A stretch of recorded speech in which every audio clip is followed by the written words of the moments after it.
Morning, Margarita Varela. Margarita was born in Puerto Rico. She has been intuitive since childhood and with a sense of knowing about events in her dreams before they happened. And she is very grateful to her maternal grandmother for being there and helping her make sense of the things she didn't understand. Later on came the voice, the whisper of spirit, that still today is a part of her. Margarita is an active certified medium and healer, and for over 20 years she has been an active member of our association and has served on many committees. She feels that her biggest accomplishment is her family and that her mission is to serve spirit. Let us now give a warm welcome to Margarita Varela.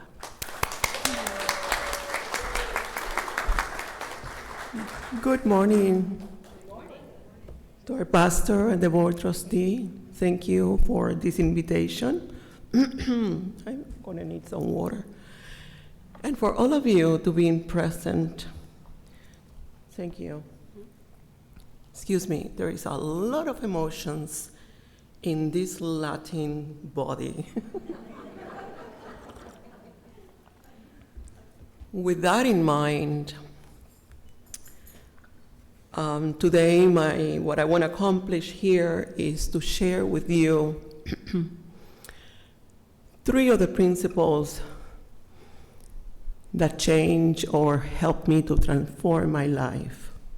We all come from different paths, from different religious beliefs, but it comes to one point that something click. And it's not that the other didn't click, but the other gave you what you needed at that time. So saying that, very often in my office, I am asked the difference of spiritualism, a spirituality, a spiritist, and to be spiritual. And I want to begin with that. So spiritualism for me, remember this is you can do your own research, is the path. It has a set of principles, and it is a philosophy that seeks to understand life. That's a lot to take. That help us to become or to realize our consciousness, that it proves the continuity of life. In this set of principles that we find the guidance, the structure, and a deep explanation on how life operates.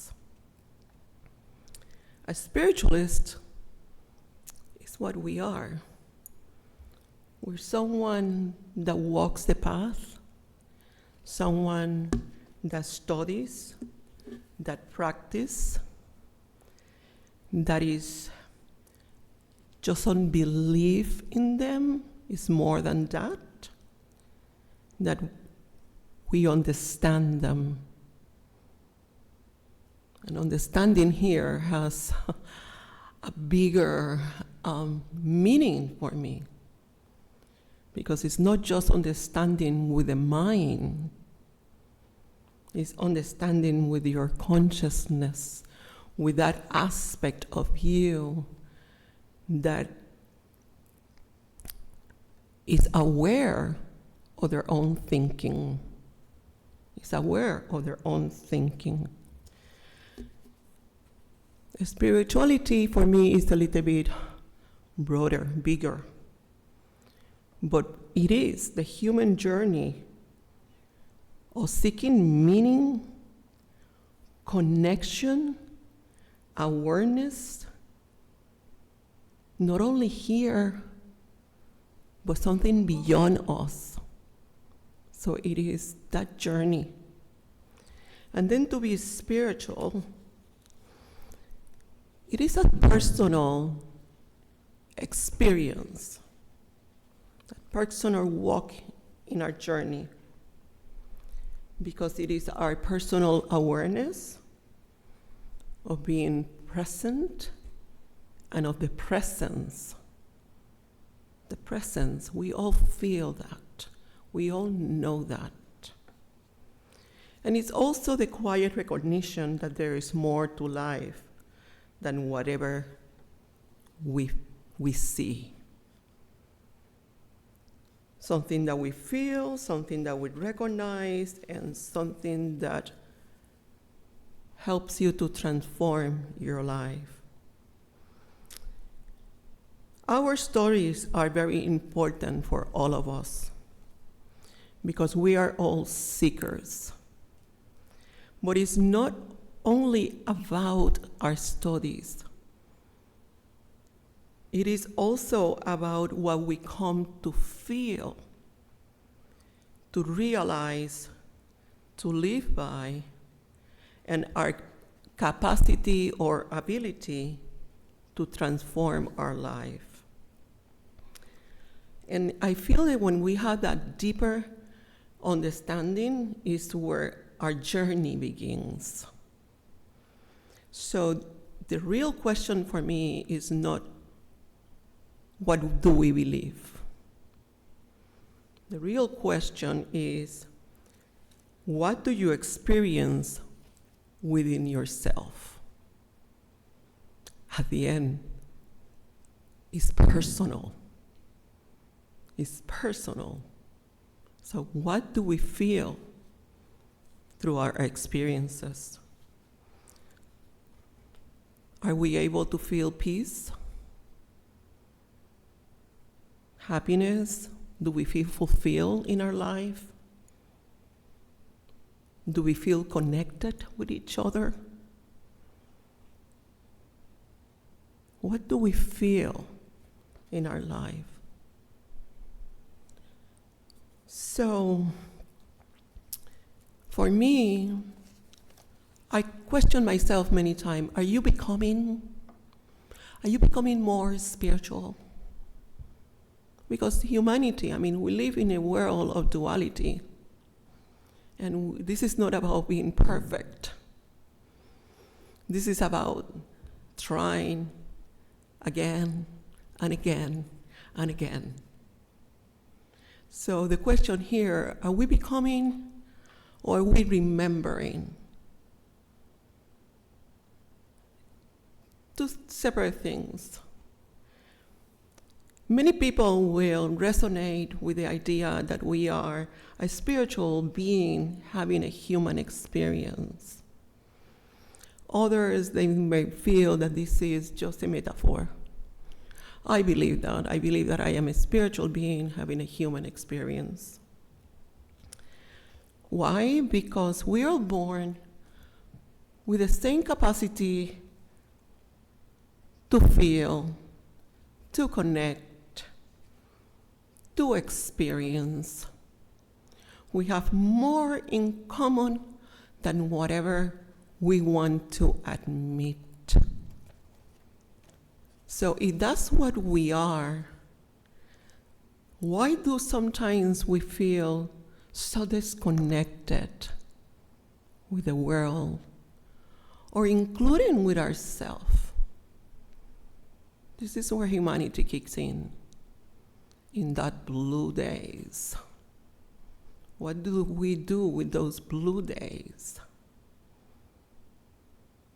This is important because we gotta remember that this connection is something that we learned. It's not what we are.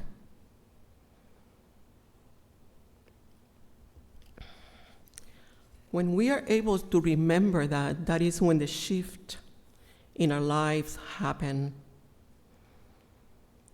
Because we understand that spirituality is no longer about belief. It becomes awareness. It becomes awareness, and that is very powerful.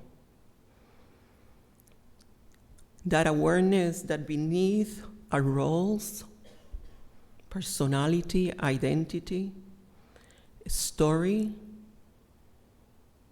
there's something constant within you. There is a presence in us that it has the capacity to observe. I'm not talking to observe the outer world. I'm talking about the inner you inside. I don't know if you have ever had one of those experiences that you see yourself from here. Well, I had. Okay? And many things that I saw, it was nice and dandy. But the other, I said, that is not the kind of person that I want to be. And then I started to think about the image of what I wanted to become, or what I needed to remember.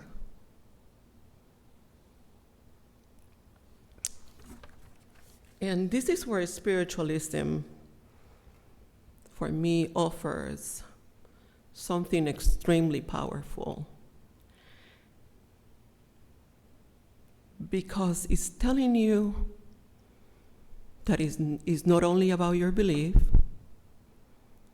but understanding. Here is the word again. Remember, English is my second language, and sometimes I have to look for meanings and meanings and meanings until it becomes something that, aha, okay? So when we read this morning, our third principle, it says, we affirm that the door of the correct understanding of such expression and living in accordance therewith constitute true religion. Understanding. What is it that we need to understand? First of all, it's not understanding with your mind. It's understanding with your consciousness.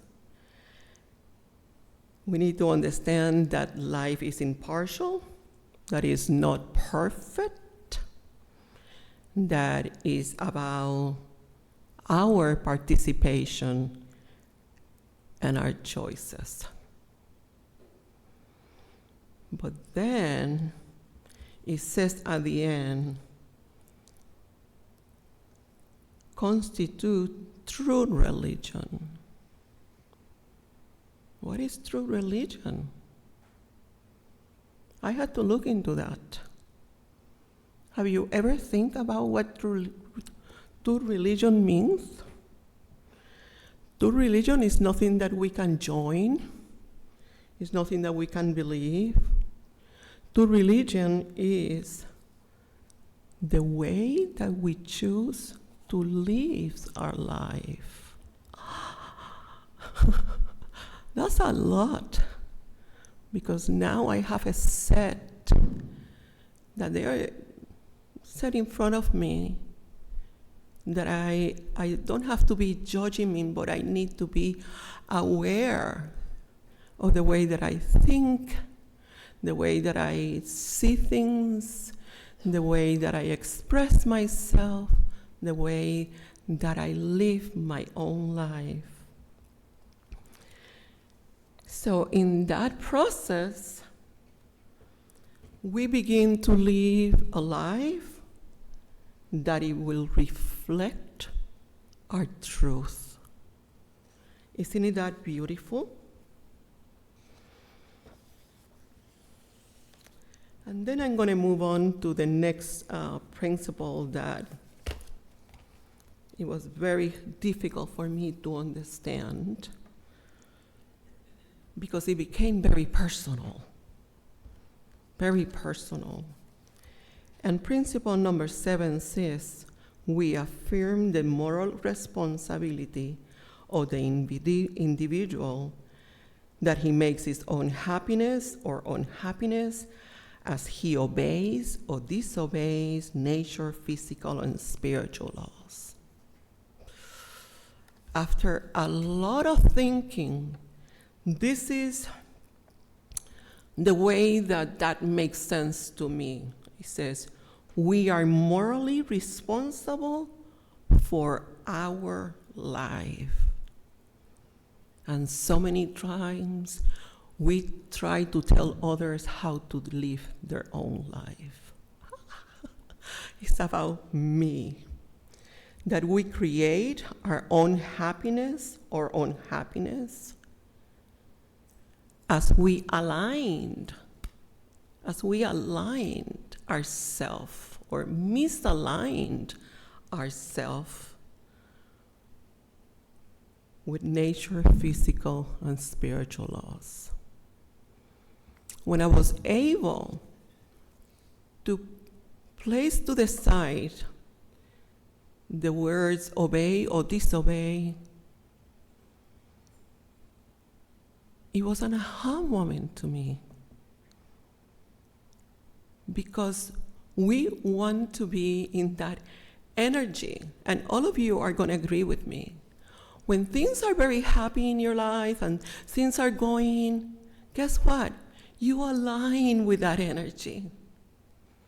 But when things are not, that you're in conflict, you're separated from that divine energy that is supposed to be for us. So the teachings are here. Look into them, make them your own, until they make sense to you.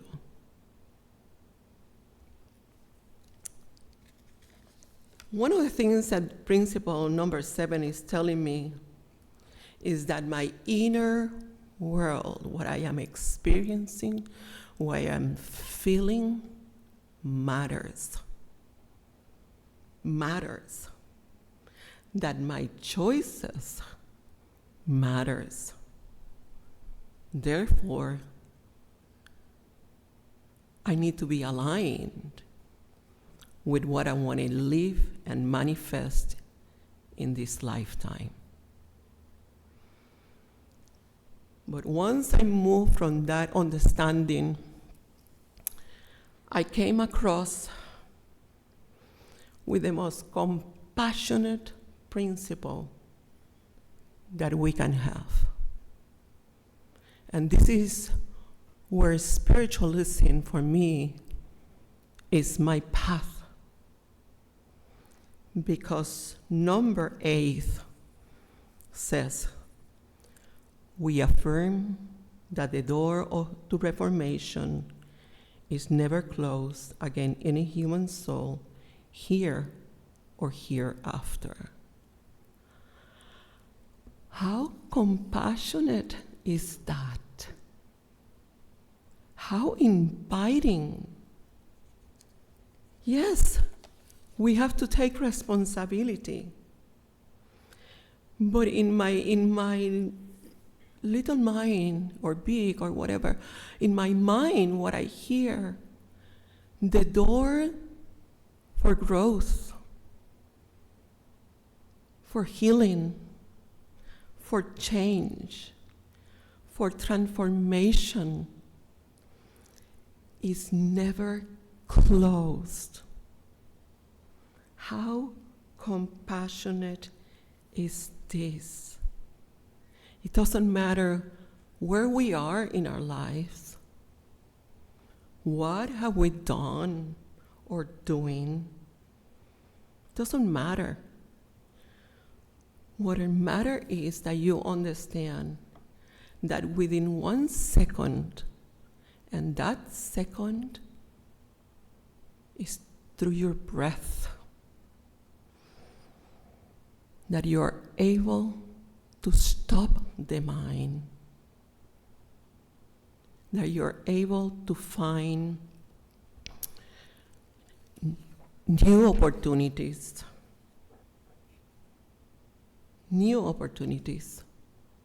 or new outcomes to our situations in life. The door is never closed. I mean, I understand that our teachings, meditation, could be yoga, it could be fasting for some people, but our teachings are extremely important. We are not in a time that we can just accept things for whatever they are in front of you, that you need to experience, you need to make it your own. We all seek to be happy. We all seek to be healthy.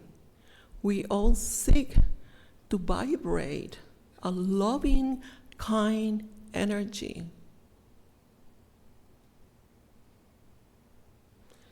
So saying that, I want you to remember